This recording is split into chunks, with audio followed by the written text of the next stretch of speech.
کتنے اضافے کے ساتھ ایک دانہ ہمیں مل رہا ہے 700 گنا گویا جو اللہ نے اجر کا وعدہ فرمایا. یہ مٹی کی خاصیت ہے. اس لیے ہمیں اپنے اولادوں کو نشو و نما کے ساتھ بڑھانا ہے.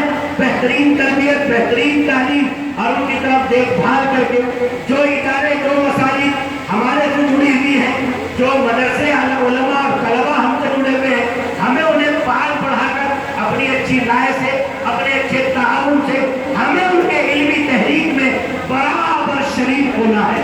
یہ جبھی ہوگا جب ہمارے اندر نشو و نما کا مزاج پیدا ہوگا. ہم بڑھا کر کے دینے کی خواہش رکھیں گے تو انشاءاللہ پھر قاری صاحب محنت کر رہے ہوں گے، یہاں اساتذہ پڑھا رہے ہوں گے، اور آپ نے جو کچھ دیا آپ تو لے کر کے چلے گئے اور سال بھر میں چھٹی ہو گئی.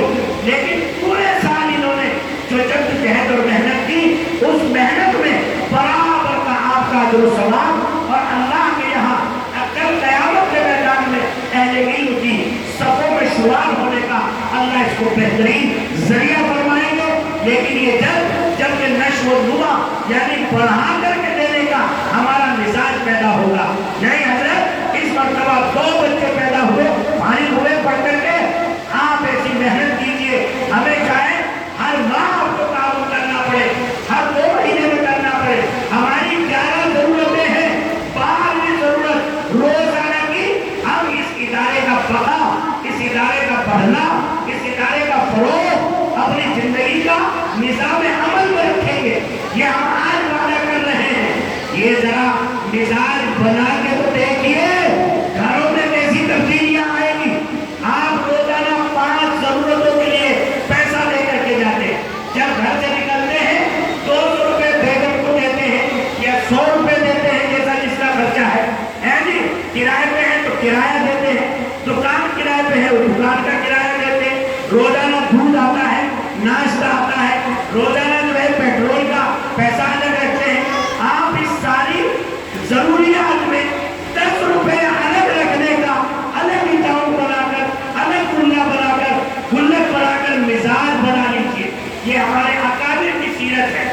حضرت مفتی شفیع صاحب مفتی اعظم پاکستان کے یہاں ہمیشہ حضرت مولانا تقی عثمانی صاحب جو چیف جسٹس آف پاکستان ہے اور پوری دنیا کے اس وقت شیخ الاسلام ہے، فرماتے ہیں میرے ابا کو ہمیشہ ایک ہی جو حلقیات اللہ کا ڈبہ رکھا ہوا تھا، جب بھی کوئی ضرورت مند آتا اسی میں سے ہمیشہ اٹھا کے دیتے، کبھی آپ اپنی جیب سے نہیں دیتے تھے. تو میں نے ابا سے پوچھا، ابا یہ کیا نظام ہے؟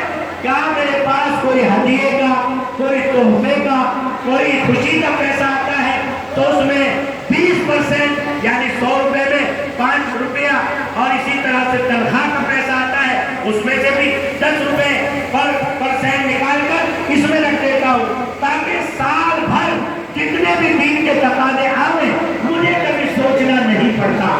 تو زندگیوں کے نظام بناؤ.